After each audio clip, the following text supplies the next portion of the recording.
Good morning, शुभोदय, सुप्रभात। आज हम लोग बच्चों पाठ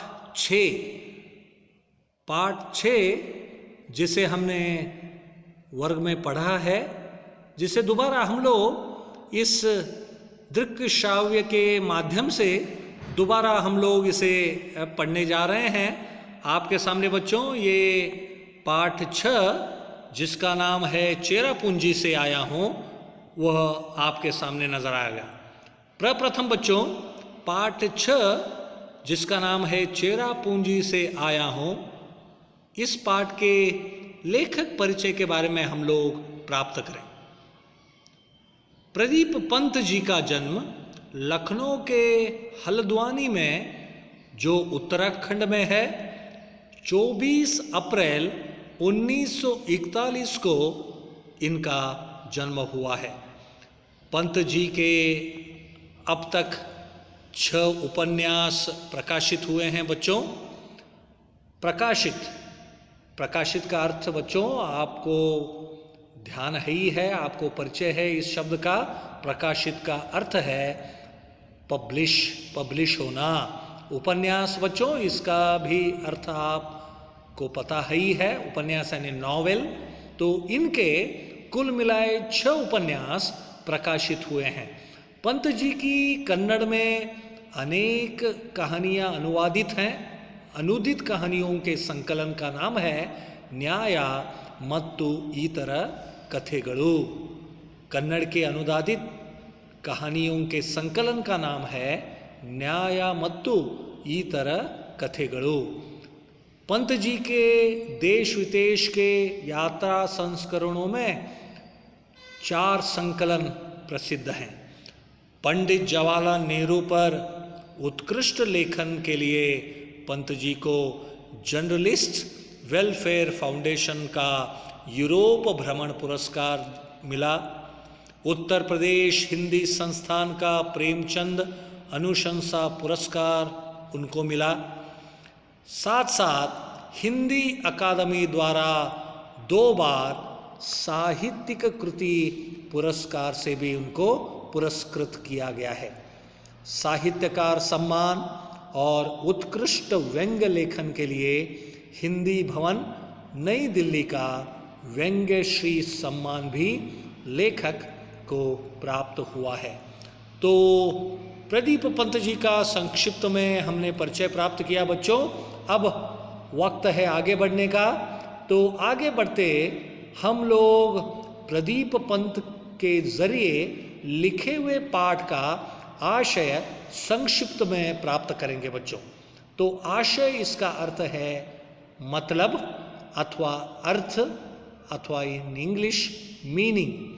अब यहाँ पर इस पाठ में यात्रा से प्रादेशिक ज्ञान प्राप्त होता है, लोगों के रहन सहन का पता हमें चल जाता है बच्चों, प्राकृतिक दृश्यों का सौंदर्य आदि विषयों का अनुभव हमें मिल जाता है।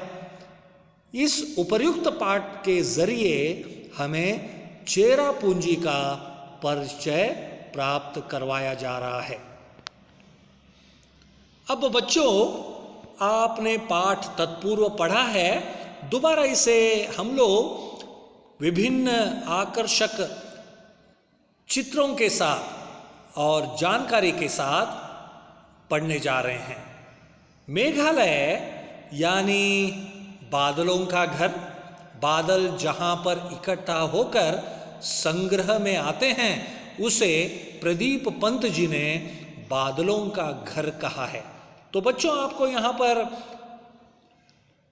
3 चित्र नजर आएंगे। एक पहाड़ी इलाके में बसे हुए खूबसूरत वादियों में बसे हुए घर आपको नजर आएंगे, जिसमें बसने वाले पर्वतीय निवासी वहाँ रहा करते हैं। दूसरे चित्र में आपको जलप्रपात नजर आएगा, वाटरफॉल बच्चों। और तीसरे हिस्से में वादियों के आसपास बसे हुए कल कल करते हुए बहने वाली जो नदी है, उस नदी के आसपास बसे हुए जो भी घर हैं अथवा वहाँ के निवास स्थान हैं उनका परिचय आपको इन चित्रों के जरिए हो रहा है। तो ये मेघालय जो है बच्चों, ये मेघालय की राजधानी है शिलोंग। एक यह हरा भरा पर्वतीय नगर है, जिस प्रकार चित्र में बताया गया हरा भरा नगर, जहाँ हर वक्त बादल जो हैं वो उमड़ते घुमड़ते आपको दिखाई देते हैं। इतना बड़ा स्वच्छ सुंदर पर्वतीय नगर उत्तर भारत में आपको कहीं भी नहीं देखने मिलेगा बच्चों। ऐसा हरितिमा भी शायद ही कहीं आपको देखने मिले। बच्चों, अब हरितिमा ये शब्द यहाँ पर इस्तेमाल किया गया है। हरितिमा का अर्थ है हरियाली। हरितिमा यानी हरियाली, ग्रीनरी। आपको इस प्रदेश में कहीं भी आप देखिएगा, जहाँ कहीं भी आप नज़र दौड़ाएंगे आपको यहाँ हरितिमा नज़र आएगी। आगे बढ़ते अगर आप देखेंगे, शिलोंग से चेरापूंजी की ओर जाता मार्ग दोनों ओर पहाड़ों और दरख्तों से भरा पड़ा आपको नजर आएगा। यह ऊंचा नीचा सर्पाकार रास्ता वहाँ आपको नजर आएगा बच्चों। सर्पाकार, सर्प के आकार का। जिस प्रकार बच्चों सर्प आगे बढ़ते अपने विशेष भंगिमा में चलता है, उसी प्रकार पहाड़ों से गुजरने वाले रास्ते आपको नजर आएंगे। साथ साथ बच्चों यहाँ पर बड़े बड़े दरख्त भी आपको नजर आएंगे। बड़े बड़े पेड़ जो दरियों में से निकलते पहाड़ों के ऊपर की ओर अपनी खूबसूरती बिखेरते हुए नजर आते हैं। रास्ते को पार करते हुए दिखाई पड़ते हुए बादल, खूबसूरत बहती हुई सुहानी हवा, कभी कभी उन्हीं के बीच होने वाली बूंदाबांदी। तो इस तरह से आप देख सकते हो कि जो पहाड़ी इलाका है वह जिस प्रकार यहाँ पर चित्र में आपको दिखाया गया है, बड़े बड़े पहाड़, पहाड़ों के बीच घिरे हुए जंगल, बड़े बड़े दरख्त यहाँ पर खूबसूरत वादियों को और खूबसूरत बनाने में कामयाब होते हैं। दूसरे चित्र में बच्चों आप देख सकते हो कि बादलों का उमड़ते घुमड़ते आना। पहाड़ी प्रदेशों में जो पर्वतीय प्रदेश है वहाँ पर जो ये बादल हैं किसी भी वक्त अपना स्थान ग्रहण कर सकते हैं और वह विशेष आकार में आते हैं और अपने मन को लुभाते हैं। साथ साथ यहाँ पर आप देख सकते हो वादियों में खिले हुए छोटे छोटे पौधे, बीच बीच में कभी कभी होने वाली बूंदाबांदी, जिससे वातावरण अत्यंत लुभावना सा हो जाता है। तो लेखक अपने साथी जो हैं उनके मित्र अधिकारी संगमा और उनके दो दोस्त के साथ इस चेरापूंजी की यात्रा पर निकल पड़े हैं बच्चों। तो बच्चों जिस प्रकार आप समय पर यात्रा के लिए निकलते हो उसी प्रकार ये निकल पड़े। इनकी यानी लेखक की जीप शिलोंग से 53 किलोमीटर दूर चेरापूंजी की ओर बढ़ रही थी। लेखक के साथ उनके राज्य के अधिकारी श्री संगमा और उनके दो दोस्त जीप में बैठे हुए थे। जीप की खिड़की संगमा बंद करते हुए लेखक संगमा से पूछते हैं, क्या साल भर यहाँ वर्षा होती है संगमा जी? संगमा जी ने जवाब दिया, जी हाँ। आपको जानकर ताज्जुब होगा कि मेघालय में खपत से ज़्यादा पनबिजली का उत्पादन होता है। अब बच्चों पनबिजली का अर्थ क्या होता है? पानी से निर्मित बिजली। तो यहाँ पर पानी से निर्मित बिजली का उत्पादन बड़े पैमाने पर होता है बच्चों। अब यहाँ पर चित्र की ओर अगर आप नज़र दौड़ाते हो तो जो लेखक हैं अपने साथी मित्र अधिकारी संगमा और उनके 2 साथियों के साथ जीप में चेरापूंजी की यात्रा करते निकले और वे रुक रुक कर आसपास के वादियों को वह अपने मित्र को दर्शाते, मित्र उनको समझाते देखे जा सकते हैं। तो हम अतिरिक्त बिजली अन्य राज्यों को दे देते हैं, लेखक को उनके मित्र ने कहा। लेखक को बहुत आश्चर्य हुआ, ऐसा? मैं सचमुच आश्चर्य से पूछता हूँ। संगमा कहते हैं वैसे यदि यहाँ सभी गांव में बिजली है, बिजली से सारे गांव जगमगा उठे, तो भी यहाँ अतिरिक्त बिजली का उत्पादन होता है। तो बच्चों यहाँ पर एक शब्द इस्तेमाल हुआ, अतिरिक्त। अतिरिक्त इसका अर्थ है उसके अलावा। जो यहाँ के गांव हैं बच्चों, इस गांव के लिए जो ज़रूरतमंद बिजली है वो तो अवश्य पन बिजली के द्वारा प्राप्त होती है, किंतु उनको जितनी बिजली की ज़रूरत है उससे भी ज़्यादा पैमाने पर बिजली यानी अतिरिक्त बिजली का उत्पादन यहाँ होता है। तो आप देख सकते हो बच्चों, यहाँ पर आपको चित्र में बिजली का उत्पादन जब होता है तो बिजली को एक जगह से दूसरी जगह भेजने के लिए किस तरीके का इस्तेमाल होता है, ये इस चित्र के ज़रिए आप देख सकते हो, जिसके ज़रिए वहाँ के घर, वहाँ की झोंपड़ियाँ हो अथवा वहाँ के महल हो, वहाँ के कार्यालय हो, वे जगमगा उठते हैं बच्चों। तो आगे बढ़ेंगे बच्चों, तो आगे बढ़ते हम देख सकते हैं तो लेखक पहाड़ों को निहारते हुए आगे बढ़ रहे थे। निहारने का अर्थ है नज़दीकी से, गौर से देखना, गौर से देखना। बहुत गौर से लेखक अपने आसपास के पहाड़ों को निहार रहे थे।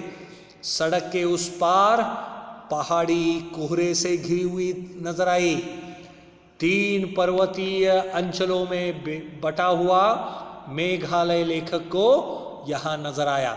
अब लेखक को 3 पर्वतीय अंचलों में बैठा हुआ मेघालय तो नजर अवश्य आया।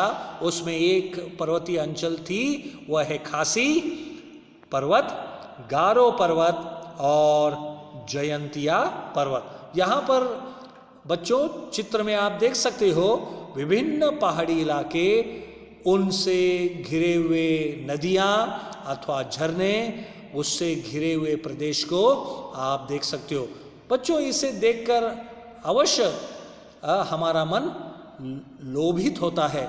हम लोग इस प्राकृतिक सौंदर्य को एक प्रकार से निहारना तो अवश्य चाहते हैं, किंतु इसको निहारना उतना आसान नहीं है। हमें उन प्रदेशों की यात्रा करनी पड़ती है। लेखक को इसका अनुभव हुआ है क्योंकि वे एक दिन वहाँ जाकर लौटे हैं। तो वहाँ जाते उनको, चलते उनको 3 पर्वतीय श्रृंखलाएं नजर आई और इन्हीं 3 पर्वतीय अंचलों से बने हैं 5 जिले। हर अंचल की अपनी अलग ही संस्कृति है। संस्कृति यानी कल्चर बच्चों। हर राज्य की, हर देश की, हर पहाड़ी जनता की अपनी ही एक संस्कृति होती है। साथ साथ वहाँ के रीति रिवाज, ट्रेडिशंस कहा जाता है बच्चों, वहाँ के रीति रिवाज, साथ साथ पर्व और उत्सव भी बिल्कुल अलग अलग किस्म के हैं। लेकिन हर कहीं पारिवारिक जो व्यवस्था है वह मातृसत्तात्मक है। मातृसत्तात्मक इसका अर्थ क्या है बच्चों? मातृ सत्ता से घिरी हुई, माता की सत्ता जहाँ चलती है उसे मातृसत्तात्मक कहा गया है। इससे क्या प्राप्त होता है? इससे भूमि, धन, संपत्ति सब माँ से बेटी को मिलते नजर आते हैं। चित्र में बच्चों आपको पहाड़ी इलाका अवश्य दोबारा यहाँ पर दिखाई दे रहा है। दूसरे चित्र में पहाड़ी इलाकों से बहने वाली कल कल करते बहने वाली नदियां नजर आ रही हैं, एक झरना नजर आ रहा है। साथ साथ तीसरे चित्र में पहाड़ी निवासियों का जो नृत्य है वह भी आप यहाँ देख सकते हो। पहाड़ी जो जनता है, पहाड़ी जो लोग हैं, वह समय अनुसार एक अपना उत्सव अपने विशेष रूप में, नृत्य के रूप में वहाँ पर करते हुए दिखाई दे रहे हैं। तो यहाँ पर बच्चों लेखक समझा रहे हैं कि यहाँ पर स्त्री का यहाँ वर्चस्व है, यानी डोमिनेंस कहा जाता है इसे। एक प्रकार से स्त्रियां ही यहाँ पर प्रमुख हैं। यह एहसास गुवाहाटी से मेघालय की सीमा में घुसने के साथ ही लेखक और उनके साथियों को होने लगा। खासकर लेखक को इसका अनुभव होने लगा। तमाम दुकानों पर स्त्रियां सौदा बेचती और बेहिचक बतियाती दिखाई देती हैं। तो यहाँ पर बच्चों चित्र में आप देख सकते हो, चित्र में बताया गया है कि यहाँ पर स्त्रियां दुकानों पर अपना व्यवहार करते, अपना सौदा बेचती, बेहिचक बतियाती दिखाई दे रही हैं। शिलोंग में भी वही हुआ। शिलोंग में भी लेखक और उनके साथियों को दुकानों पर बैठे महिलाएं नजर आई। शायद ये स्थिति लेखक के अनुसार पूर्वोत्तर के अन्य राज्यों में भी नजर आई। भले ही वहाँ पर मात्र सत्तात्मक परिवार व्यवस्था न हो, लेखक ने ये बात यहाँ पर हमें समझाई है बच्चों कि हो सकता है कि उत्तर भारत के कई एक राज्यों में मात्र सत्तात्मक परिवार व्यवस्था अगर भी न हो तो भी यहाँ महिलाओं को सम्मान प्राप्त है। महिलाओं का स्थान अत्युच्च यहाँ पर माना गया है। कुछ साल पहले मणिपुर की राजधानी इम्फाल में भी लेखक को ये सब कुछ दिखाई दिया था। तो इम्फाल में भी जो मणिपुर की राजधानी है, यहाँ पर एक विशेष स्त्रियों का पूरा बाजार ही यहाँ नजर आता है, जिसे माइती बाजार कहते हैं, यानी माँ का बाजार। देखिए बच्चों, मैं दोबारा यहाँ पर पढ़ रहा हूँ कि यहाँ एक महिलाओं का बाजार है जिसे माइती बाजार कहते हैं, यानी माँ का बाजार। दिन भर सामान की बिक्री कर शाम को महिलाएं अपने अपने घर को लौटती हुई आपको दिखाई दे सकती हैं। और एक खासियत क्या है बच्चों कि यहाँ पर किसी भी किस्म का, किसी भी प्रकार का वर्ग भेद नहीं है। कोई भी जातीयता, वर्ण भेद, वर्ग भेद आपको नजर नहीं आएगा। इसलिए बच्चों हो सकता है उत्तर पूर्व राज्य जो हैं अपने आप में श्रेष्ठ माने गए। लेखक को इनमें बसे हुए जो गुण हैं, वहाँ की जनता में बसे हुए प्यार में वह दिखाई दिए।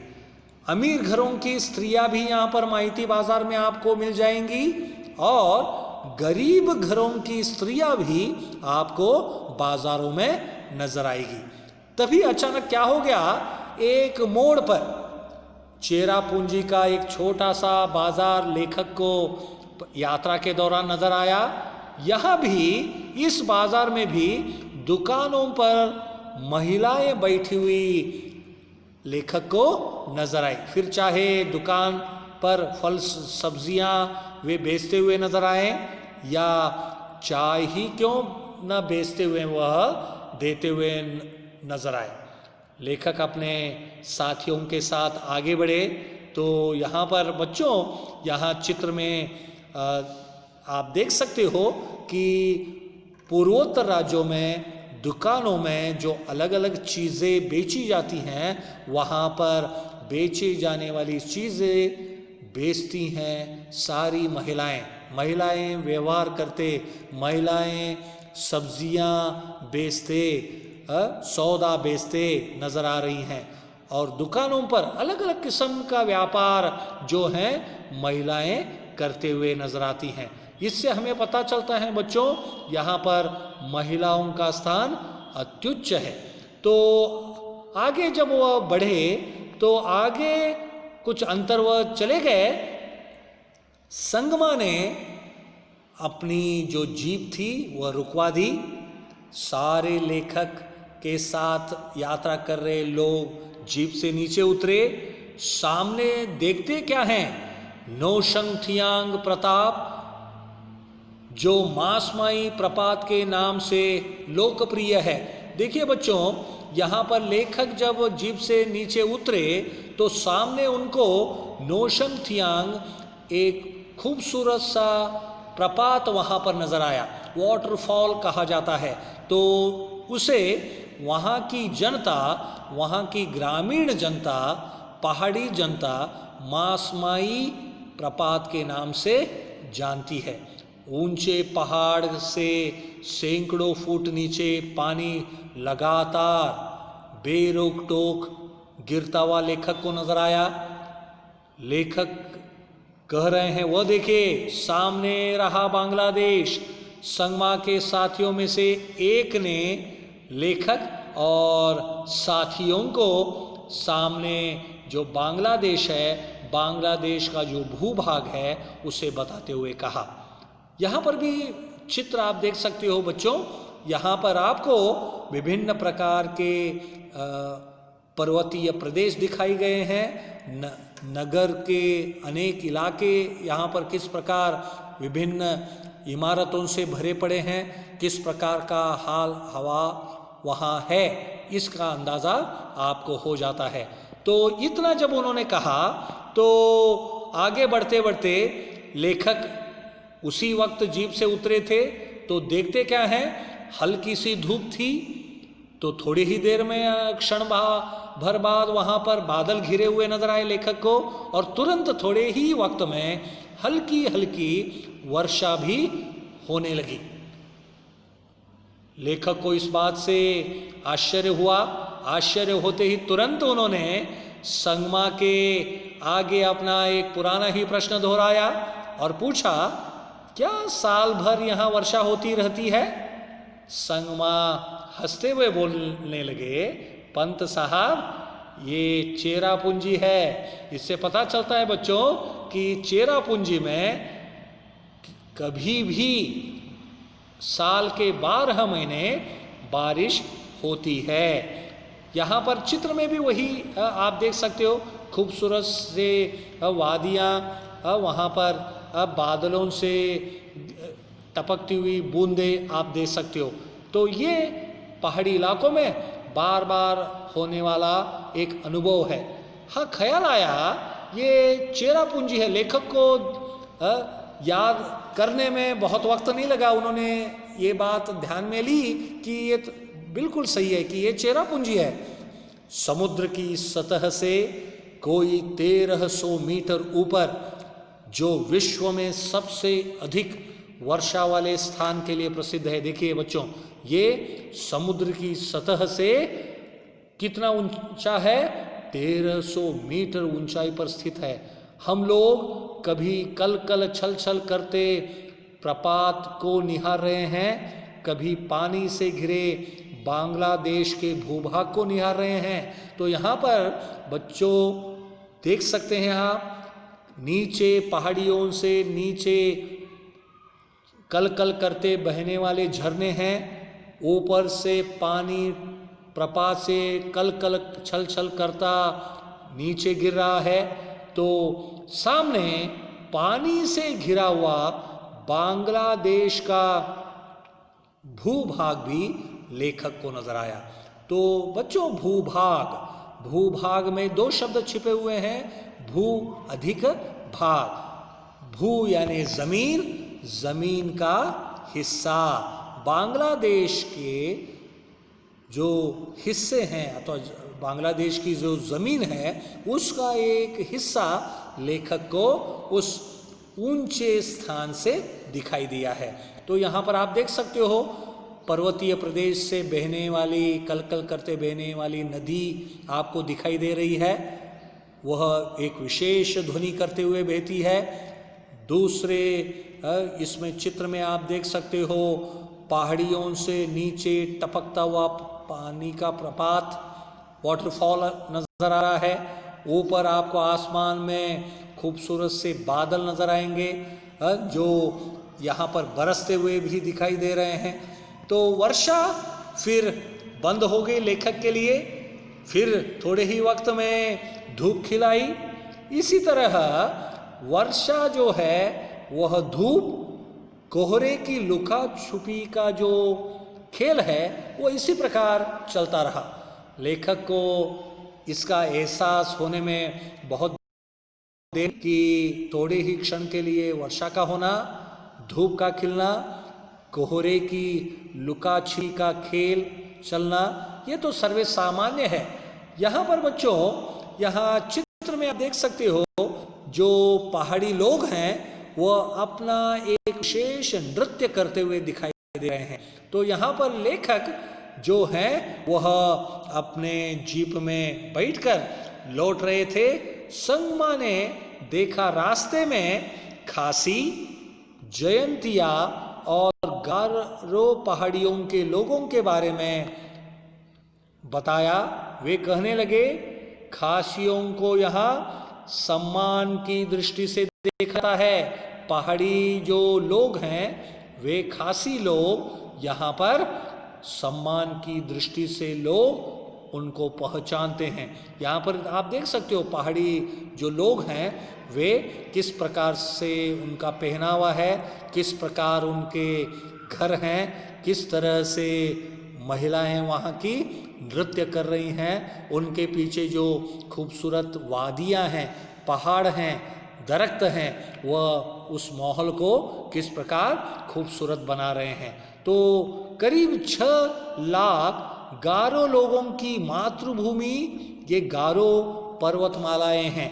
यहाँ पर जो गारो पर्वत श्रृंखलाएं हैं उन श्रृंखला पर, उन पर्वतमालाओं पर कम से कम 6 लाख गारो लोगों का निवास है। इससे हमें पता चलता है कि पहाड़ों पर जो लोग निवास करते हैं वे कितने धैर्यवान हैं।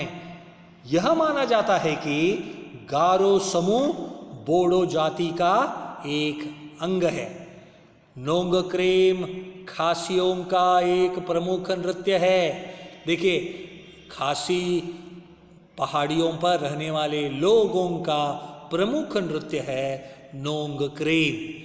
जयंतिया पहाड़ियों के उत्सव का नाम यहाँ पर दिया गया है, वह है बेहडेन खलाम।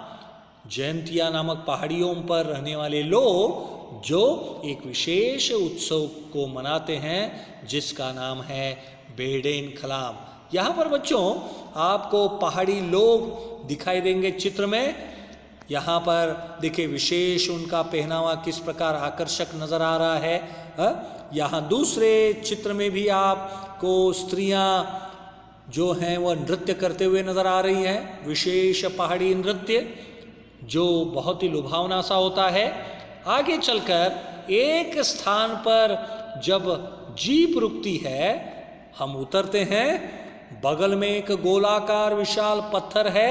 संगमा बताते हैं यह एक प्राकृतिक शिवलिंग है। यहाँ पर संगमा ने लेखक को बताया कि ये नैसर्गिक है, नेचुरल। यहाँ पर एक प्राकृतिक शिवलिंग भी उनको दिखाई दिया। और आश्चर्य है कि मासमाई की गुफाएं भी यहाँ पर हैं। गुफाएं, केव्स, मासमाई नामक गांव है वहाँ पर। उस गांव में जो बसी हुई गुफाएं हैं, बहुत सारी गुफाएं हैं बच्चों आसपास। तो गुफाओं के बारे में भी जानकारी उनको मिली। इनकी जीप इन गुफाओं के पास जाकर रुकती है। गुफाएं जो हैं वह इतनी अंधेरी हैं कि यहाँ मशाल या टॉर्च के बिना आप जा ही नहीं सकते।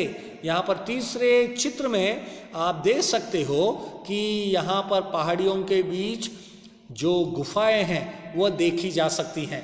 ये अंधेरी हैं, ध्यान रखिएगा, फुल डार्क, वहाँ पर अंधेरा ही अंधेरा छाया हुआ होता है। यहाँ चलने के लिए आपको मशाल या टॉर्च जलाए बिना उनमें हम प्रवेश नहीं कर सकते।